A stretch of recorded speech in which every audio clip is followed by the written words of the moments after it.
for our meditation today, Revelation chapter 12, verse 11. It's just one verse. And this is the word of the Lord.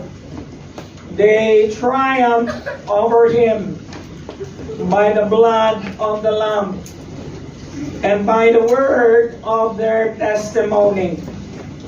They did not love their lives so much as to shrink from death. May the Lord add more blessing upon the reading of His Word. Today, I'd like to share with you the title of our message, Overcoming Him. And in case you don't understand, the him there is no other than Satan himself. So how do we overcome him? There are many things you can find in the Bible concerning overcoming the enemy. Okay? We are told to resist the devil and he will flee from us. Tayo ay sinabihan ng Panginoon na we resist him at siya ay lalayo sa atin. And yet, I find this particular passage in the last book of the Bible, Revelation, as something that we can dwell this morning. And I pray that the Lord will give us instruction on how to triumph over the enemy in this particular passage. Now, the text that we have read is the last reference about the blood of Jesus in the New Testament, where 43 passages talks about it. Now, as I have said, they triumph over him. The they there is us. And the him there is the enemy. How many of you believe that the enemy is real? Yes. Yes, we believe that the enemy is real, and yet we do not really recognize him in our day-to-day life. We know him right there, but after service perhaps, and you go out and you are there on your own, you don't think about the enemy 24 hours a day. And yet there is no mistaking who the enemy is. Now, if you will go back to verse before that, in verse 9, you will find that this is the same great dragon that was hurled down eons of age ago, and that ancient serpent called the devil or Satan, who leads the whole world astray. He was hurled to the earth, and his angels with him. We call him the adversary, or the enemy. We call him, the Bible calls him, the accuser of the brethren. You are being accused by the enemy in the presence of God 24 hours a day and night. And yet, we live as if we are oblivious to the scheme of the enemy. And from time to time, we read this scripture, 1 Peter 5:8, be self-controlled and alert, because your enemy the devil prowls around like a roaring lion, looking for someone to devour. There is a lion out there, and he's the enemy, the devil. He prowls around like a roaring lion. Now, we recognize that we have an enemy, but are we self-controlled and alert? Hello? Amen. Now the threat is real. The intimidation is potent. When we respond in shame, guilt, and condemnation, we fall prey. Somebody wrote this on Facebook, posted this on Facebook, and I just copied it. We are living in a time where Satan doesn't even hide anymore. And the world still can't see him. Hindi na nagtatago si Satanas. Harap-harapan na. Garapalan na. Katulad ng Kongreso sa Pilipinas. Sure. Amen? And yet, we seem to be powerless na harap-harapan kang niloloko ng Diablo. ngunit para bang wala tayong magawa. Now, today, we are going to fight back. Today, we are going to use the resources that God has given us and face the enemy consciously, with alertness, and with self-control on our bodies. And there are three things that I want to share to you about that. May tatlong bagay na nais kong ibahagi sa inyo ngayong umagang ito patungkol kung paano natin siya ma-overcome. Sabi po dyan, una sa lahat, they overcame him by the blood of the Almighty. Okay? By the blood of the Lamb. So, sa pamamagitan ng dugo ng Kordero ng Diyos. Now, we have mentioned this a lot of times already in the past. And anyhow, Judas calls this blood as innocent blood. When he realized that he has betrayed the Lord Jesus Christ, he said, I have betrayed innocent blood. John calls it the cleansing blood. Ang tawag niya dyan dito ay dugo na naglilinis. Si Apostol Pablo and the Apostle Paul refer to it as the blood that purchased the church. Ang dugong ito ang siyang nagbayad at binili niya ang iglesia. He purchased it by His blood. Now the Lord Jesus Himself called this the blood of the new covenant. Ito ang dugo ng bagong tipan for the remission of sins, na ikapapatawad ng ating mga kasalanan. And so, how potent is this blood? Why is this blood powerful? Well, first and foremost, I want you to understand that the blood of Jesus that was shed on the cross of Calvary was not an afterthought. Hindi siya plan B ng Diyos Ama sa langit. In fact, the book of Revelation itself tells us that all who dwell on the earth will worship Him, whose names have not been written in the book of life. Now, I'm not going to discuss about the first portion, but the second portion says, in the book of life of the Lamb that was slain from the foundation of the world. So bago pa nila lang ang sanlibutan, siya na ang Kordero ng Diyos na pinaslang. Ibig sabihin, hindi nagulat ang Panginoon nung magkasala si Adan at saka si Eva. Ay kaya hindi rin siya nagulat na hanggang ngayon nagkakasala ka pa rin. Lagi ko sinasabi na tayo ay walang gitlahing Diyos. Alam niya ang nangyayari sa atin. And so, while I was doing this, I kept on asking myself, why the blood? Bakit kailangan ng dugo upang pagtakpan ng ating mga kasalanan? Bakit ang dugo ang kinatatakutan ng Diablo? Bakit ang dugo, yun lang ba ang paraan upang tayo ay maging matagumpay sa ating pamumuhay? You see, why the blood? I'd like to give you a few answers. Because God ordained it. Inordain ng Panginoon that the only way for people to be saved, or the only way for people to be rescued from death and eternal damnation is the blood of Jesus. And so that's the reason why in Hebrews chapter 9 verse 22, it says there, without the shedding of the blood, there is no remission for sin. I want you to say, and I want you to understand this, because there is power in understanding.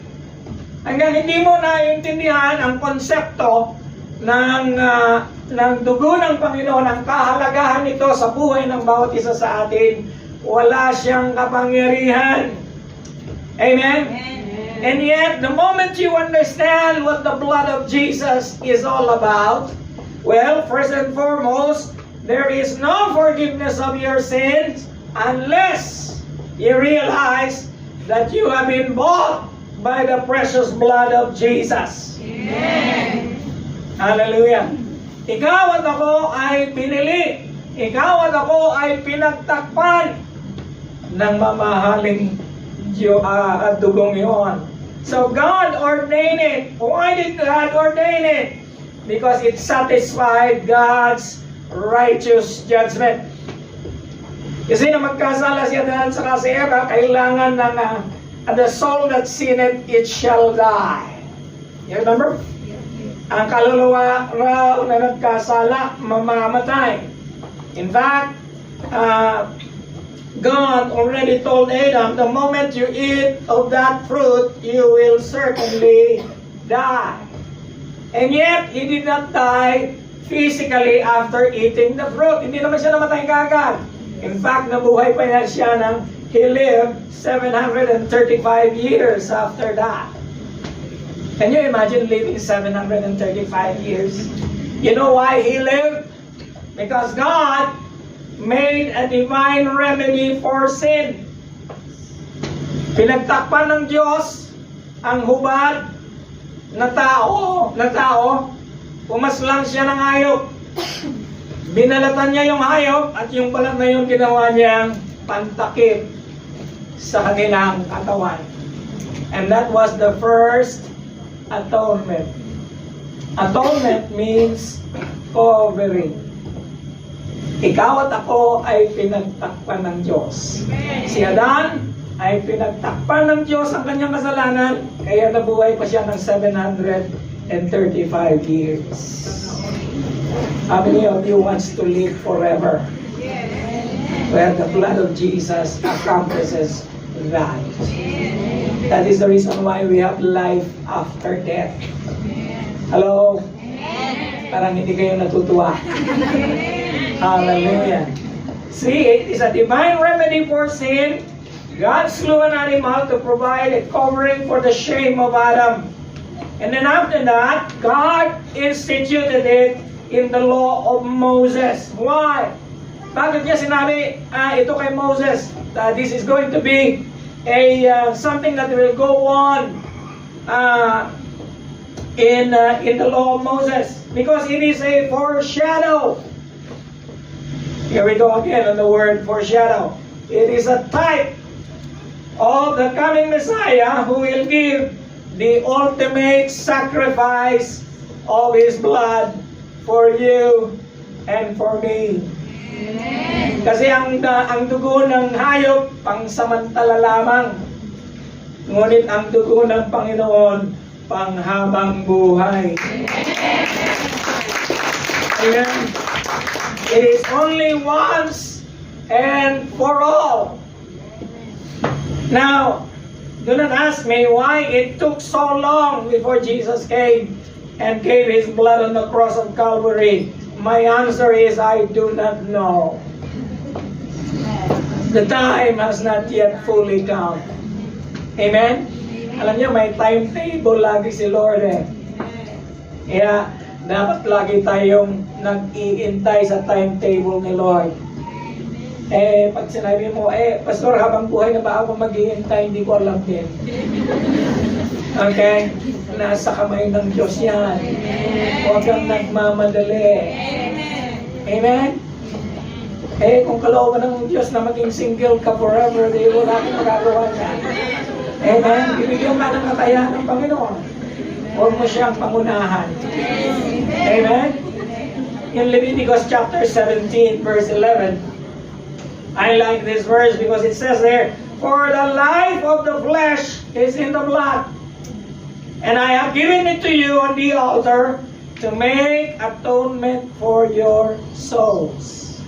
So, all sacrifices is not complete without the shedding of the blood.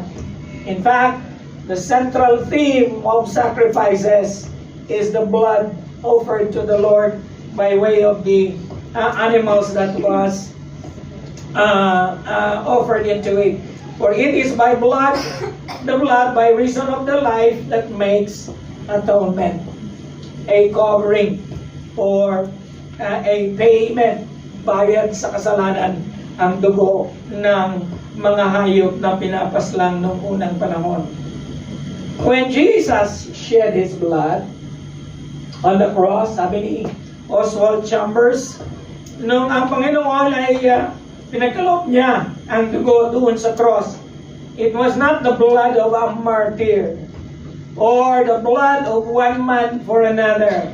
It was the life of God poured out to redeem sinful world and humanity. Amen. Amen? Ito ay ang buhay ng Diyos. Think about it. The life of God poured out to redeem the whole of the human race. Hallelujah. So, that is the first reason. We need to absorb this. We need to really understand this. Because there is no power without understanding. It is the only way we appreciate what Jesus did if we understand it, if we take it by heart. That is therefore necessary that we meditate on these things. Hallelujah. Kung tayo ay pinayaran ng Diyos ang ating mga kasalanan ng dahil sa Kanyang dugo, you and I are men and women of purpose. You and I are men and women of worth. You have been purchased by the precious blood of Jesus, not by silver or gold, sabi ni Apostol Pedro. Hindi ka binili sa pamamagitan ng pilak o ng ginto, ngunit ng precious blood of Jesus. Amen. You can shut the enemy down and tell him to his face, I am redeemed by the blood of the Lamb. Amen. Amen.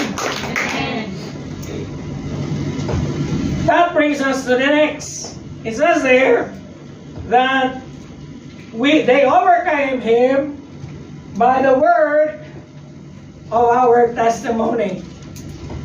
And it's the whole text itself, by the word of their testimony. Here is why testimonies are important. Testimonies are declarations of a person who has experienced, who has seen, hallelujah, who is there, and who saw it with his own two eyes. What happened? That is a testimony. If we go back in the Old Testament, alam niyo, nung the first lamb sacrifice was done corporately by Israel when they were about to leave Egypt. Remember that? When God, sabi ng Panginoon sa kanila, mag-ihaw kayo ng tupa, at ang dugo ng tupang yun ay kukuha kayo ng hyssop. Say the word with me, hyssop. Now, hyssop or hyssop, I don't really know the pronunciation of that. Anyway, yung hyssop na yun ay damo na makikita sa Israel. In all of Israel, you can find hyssop in the Middle East even. And sabi ni Lord, take a hyssop and dip it in the blood and then sprinkle it on the lintel and the doorpost of the dwelling of Israel, so that when the angel of death is going to come, that angel of death will pass over that house. Now, let me tell you something. The blood itself of the animal is not going to do Israel any good.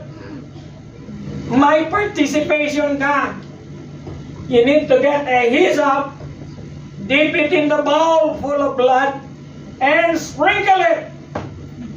Hello? Amen. In the same way, your knowledge about the blood of Jesus will not do you any good, not unless you appropriate it in your life. Amen. And how do we do that? By our testimony. Amen? Amen. Kaya, mahalaga yung ginagawa ninyo na pag naranasan nyo ang being born again, you begin to testify and write it in your own words, put it on your Facebook page or our Facebook page. It is a tremendous thing to do, a power to do that. Because we appropriate, affirm, and confirm by understanding and by confessing. Hence, by faith, we believe in the efficacy of the blood.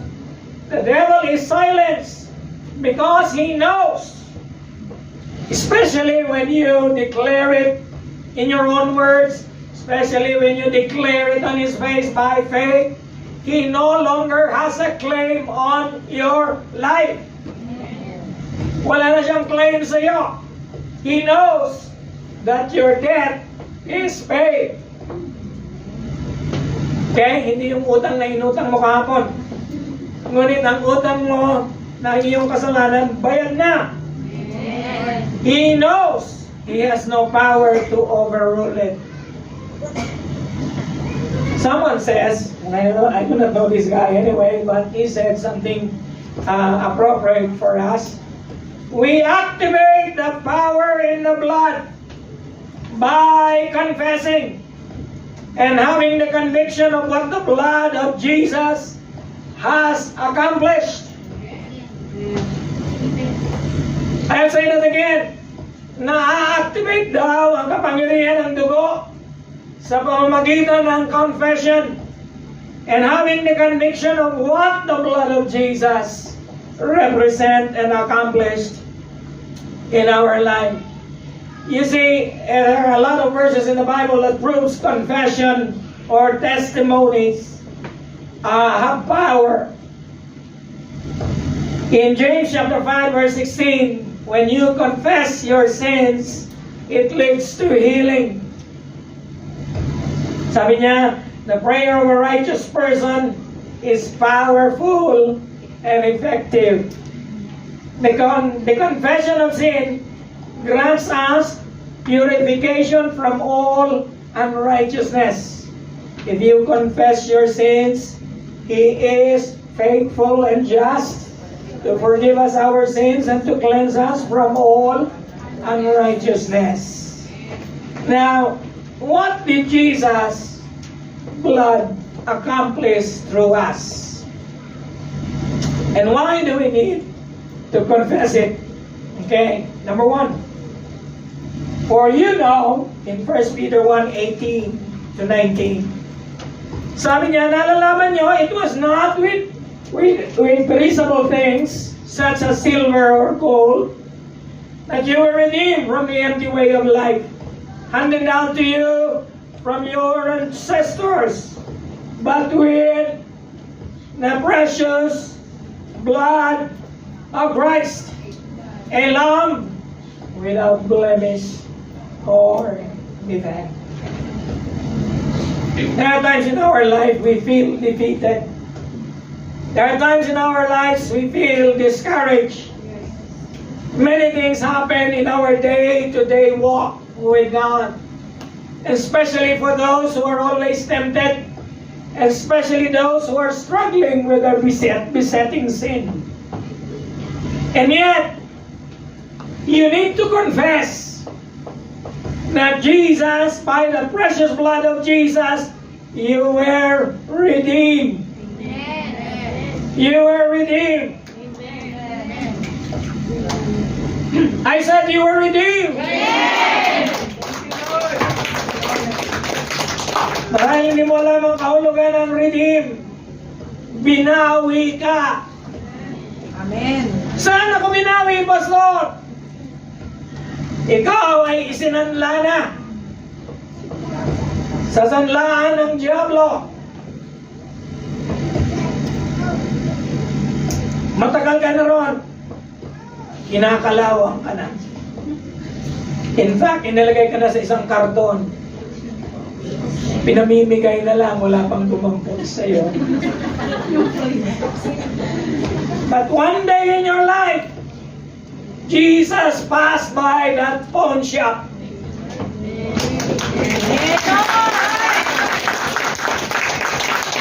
Wala yung dinampot ka niya. Amen. That is the meaning of redeem. Lord. Amen. Hallelujah. You can tell Satan to his face, Satan, it doesn't matter how I feel. It doesn't matter my situation. It doesn't matter my struggles. I have been redeemed. Hallelujah. Amen. You want to walk in victory? You have to know what Jesus did for you. He purchased you by His blood. You and I are worthless because of sin. And yet, hallelujah, hindi siya nagtipid. Okay? Hindi siya nakipag-bargain. He paid for you anyway. Hallelujah, with a full price. And so that is the first, we are redeemed by the blood. The next verse will tell us that we are not only redeemed by the blood, we are cleansed by the blood. How much more will the blood of Christ, who through the eternal Spirit offered Himself without blemish to God, cleanse your conscience from dead works to serve the living God. Malinis ka na sa paningin ng Panginoon. Amen. Yan lang, kadarap mo sa salamin. Iba ang nakikita mo. Hallelujah. Kaya sa Pilipinas, ang laging pinakikinggan sa radyo ay mga tunog sa kagahapon. Mga ala-ala ng kahapon.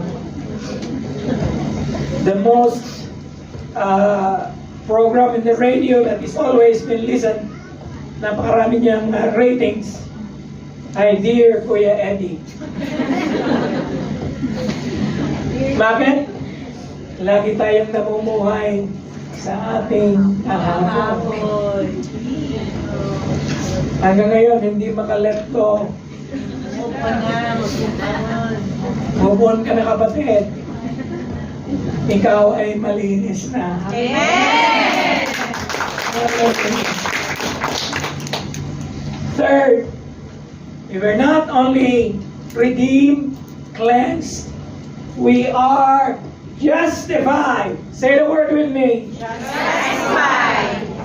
Having now been justified by what? His blood. We shall be saved from wrath through Him. You see, ikaw ay pinawalang sala. Hindi dahil sa ikaw ay walang kasalanan. You are guilty as guilty. And yet, in the courtroom of God on high, kasama mo ang iyong advocate, together with your defender, together with your lawyer, you are as if you have not sinned, just as if I have not sinned. That is another meaning of the word justified. Pakisabi sa katabi mo, I am justified. Eh, pero pastor, araw-araw pa rin ako nagkakasala. Kaya nga mahalaga na araw-araw kang nangungumpisala. Amen. Hello? Amen. Kanya lang, huwag mo rin sasadyin. Huwag mo sasabihin na magkakasala lang ako ulit. Total, pwede naman akong humingi ng tawad mamaya. My friends, you are already justified. We are not supposed to live in sin. We are not supposed to make the excuse that because we are justified, we are free to sin. No, you are justified so that you are free to serve Him. Amen. There are many things, other things that I should mention, but I will mention one last. And so Jesus also suffered outside the gate to make the people what? Holy. through what? His own blood. Wow! Hallelujah. Ito yung bagay na hindi mo matanggap eh. Ako, banal? Sabihin mo sa katabi mo, banal ka. Para mayroong awkwardness. There is awkwardness inside. Yun nga lang, kasi nga, iba ang nakikita mo, iba ang kahulugan ng banal na tao para sa iyo. Ang banal na tao para sa iyo ay nakaabito. Hello? Wearing a clerical garb and then meron siyang halo. Okay? Halo. Kapatid, hindi yun ang banal na sinasabi ng salita ng Diyos. Ang banal sa salita ng Diyos ay hiwalay sa sanglibutan. Inihiwalay tayo ng Panginoon. That's why, of all the things that the blood of Jesus did, this is ongoing. Sanctification is an ongoing thing. Binabanal tayo ng Diyos. Kanya lang, as of the moment, in your position in Christ, you are holy whether you like it or not. Thank you, Lord. Whether I like you or not. Somebody likes you more than I do. And his name is Jesus. Amen. It doesn't matter if your seatmate doesn't like you that much. There is someone who likes you. And his name is Jesus. Hallelujah.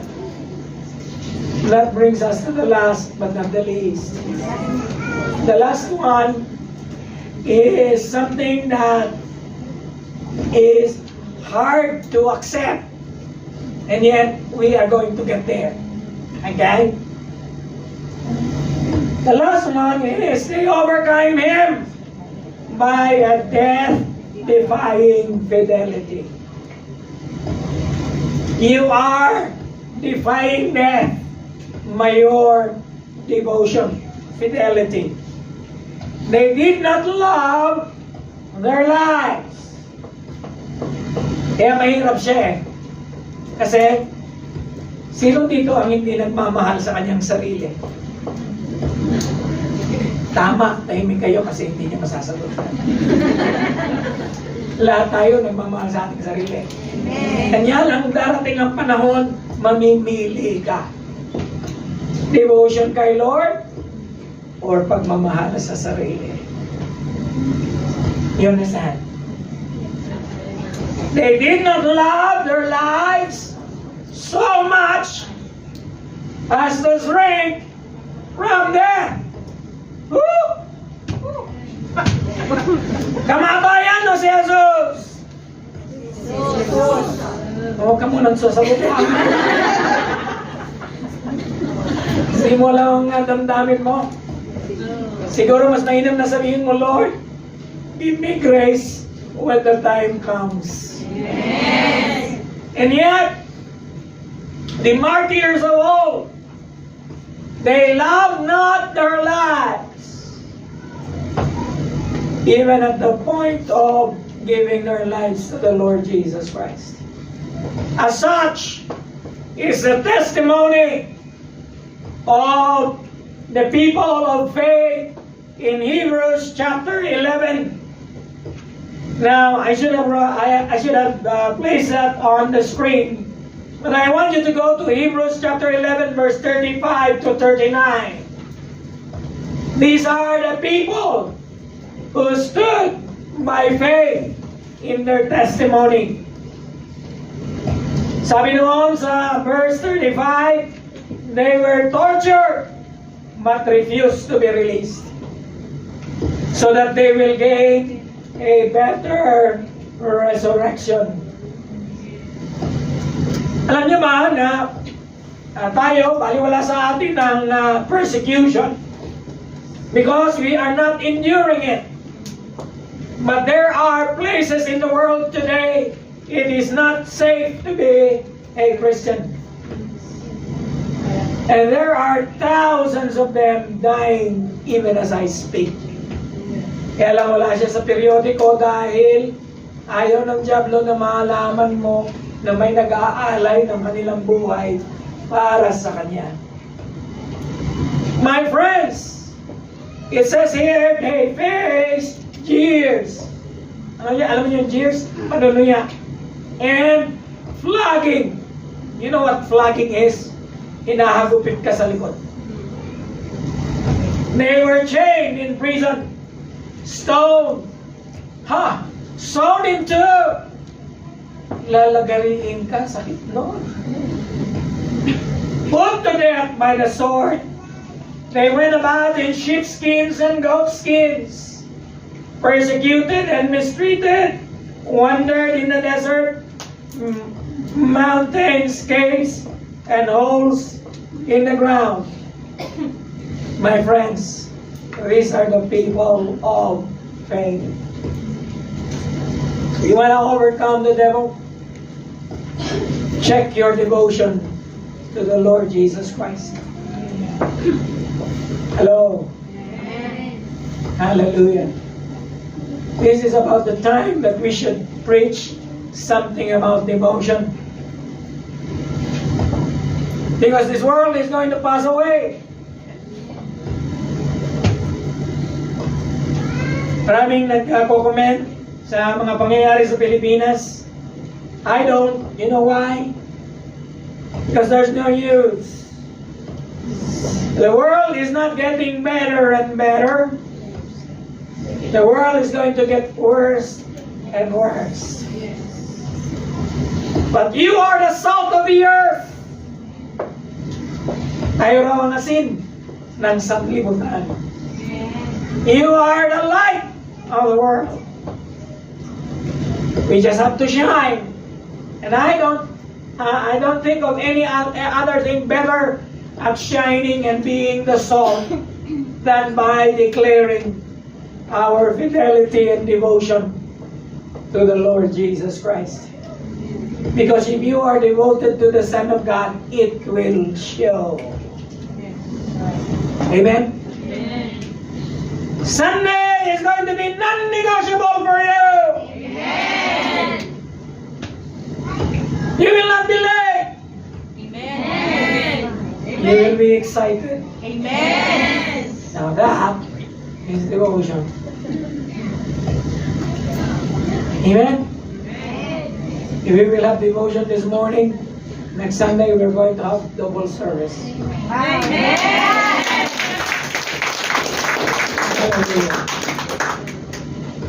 Okay, remaining faithful to the end was a salvation issue. Even the circumstances that will make it, that we are in right now. See, in Acts 20:24 is a passage that I love most. Sabi po ni Apostol Pablo, however, I consider my life worth nothing to me. Very few can confess that. I myself probably would struggle to say that truthfully. And yet we must. We must consider our life worth nothing to us. And I like what he said, my only aim is to finish the race. Mga kapatid, malapit na ang final ending ng race natin. We are about to reach the finishing line. This is not the time to backslide. Amen. Again, this is not the time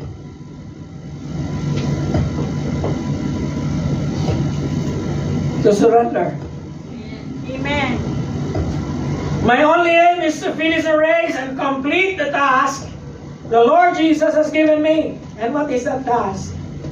To testify to the good news of God's grace. Amen.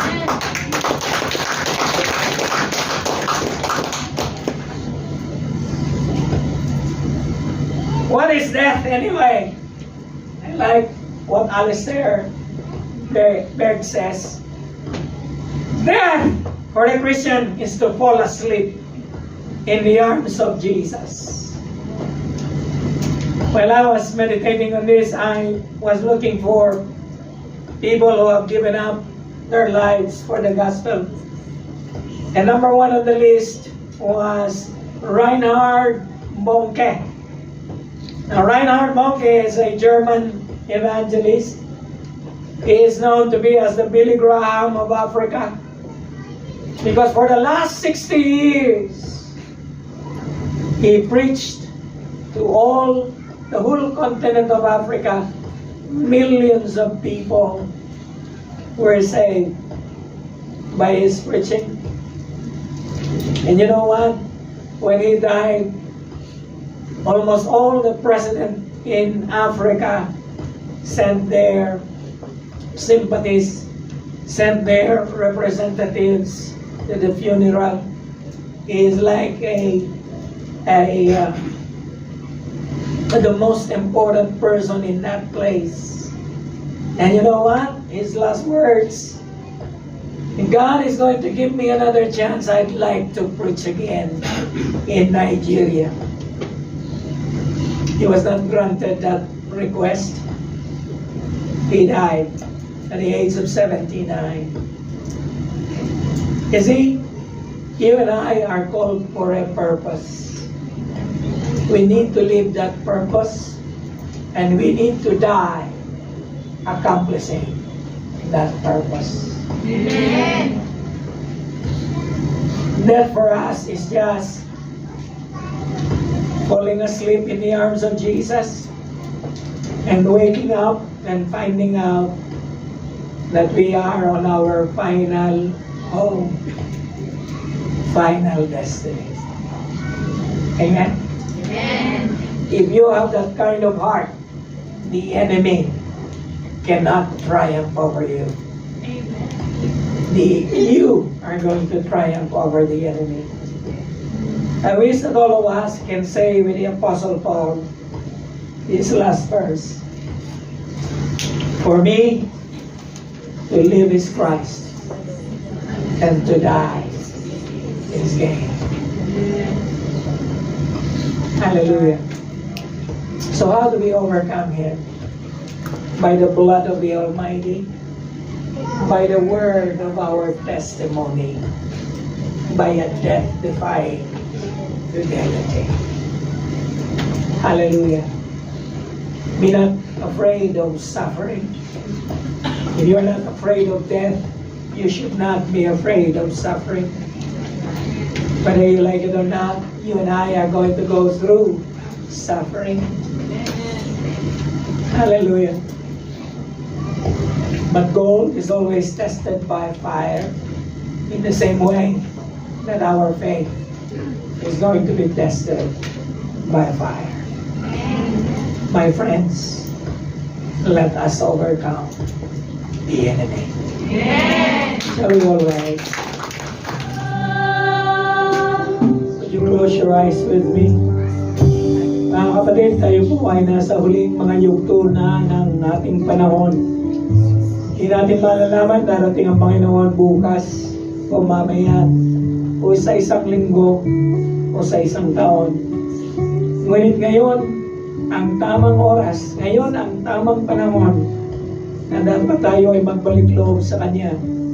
Kung ikaw ay naririto at alam mo na ang mensaheng iyon ay para sa iyo, kapatid, ikaw ay binili na, ikaw ay binayaran, ikaw ay binili at hinango sa kasalanan sa iyong pagkakautang sa pamamagitan ng dugo ng Panginoon.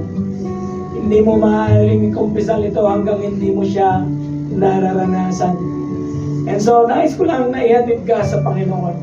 Sino ka man, marahil ay kauna-unahan mong pagdalo sa aming gawain. And alam mo na wala kang ugnayan sa Diyos. Kapatid, huwag kang mababahala, huwag kang matatakot. Ikaw ay nasa lugar na kung saan lahat kami ay katulad mo lamang, makasalanan. Ngunit katulad mo ngayon, hinamon kami ng Panginoon na tanggapin siya. Hindi mo pagsisisihan ang gagawin mo kung gagawin mo siya ngayon. Isang bagay lang nais kong gawin mo, kapatid, ihahatid kita sa Kanya. Ipapanalangin kita. Isang bagay lang, itaas mo ang kamay mo bilang pagkatugon sa aking panawagan. Yes, thank you for that hand. Yes, another hand there. Yes, another hand there. Lift it up higher, higher, higher. Yes, you're not surrendering your life to me. Hindi ka nagsusurrender sa akin. Hindi mo pinagkakaloob ang buhay mo sa iglesia. Pinagkakaloob mo ang buhay mo sa ating Panginoong Hesus Kristo. Siya lang ang may karapatan para sa iyo. Siya lang ang nagbuwis ng kanyang buhay para sa iyo, kapatid. Kapatid, ikaw ay bayad na. Ikaw ay nabili na. Ikaw ay hinugasan na.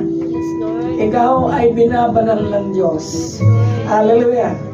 Hallelujah. Ako ay mananalangin, sumunod ka sa aking panalangin. Ikaw na nagtaas ng kamay. Sabihin mo sa Kanya, Lord, salamat po sa mensahe na aking narinig. Lord, salamat po. Nadama ko ang iyong kapangyarihan. Lord, damang-dama ko na mahal mo ako. Lord, salamat po sa pagkakataon na katulad nito. Patawad po, Lord, sa lahat ng aking mga paglimot sa iyo. Lord, patawad po sa aking mga likong landas. Patawad po, Panginoon, sa lahat ng aking mga pagkakamali, sa lahat ng desisyong ginawa ko.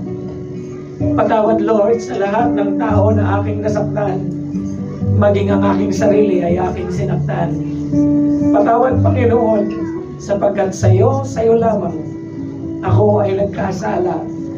Lord, wish ko lang sa umagang ito, Lord, it is my desire that I will become a part of your family. Wish ko lang, Lord, na ikaw maging Diyos ng aking buhay. Lord, tanggapin mo ang aking sarili, Panginoon, sapagkat nalalaman ko na ikaw at ikaw lamang ang nagbuwis ng iyong buhay para sa akin. Yes, Lord. Tinatanggap ko ang pag-ibig mo. Tinatanggap ko ang kapatawaran mo. Tinatanggap ko, Lord, ang paglilinis mo sa aking buhay. Salamat po. Then sabihin mo sa Kanya, Lord, I love you, Lord. I love you with all of my heart. Lord, I love you for who you are. I love you for what you did on the cross for me. Kapatid, ako na lang mananalangin para sa iyo. Panginoon, salamat po sa mga kapatid na ito na nag-aalay ng kanilang buhay. Dalangin ko, Lord, ang tunay na pagbabago na nanggagaling sa banal na Espiritu.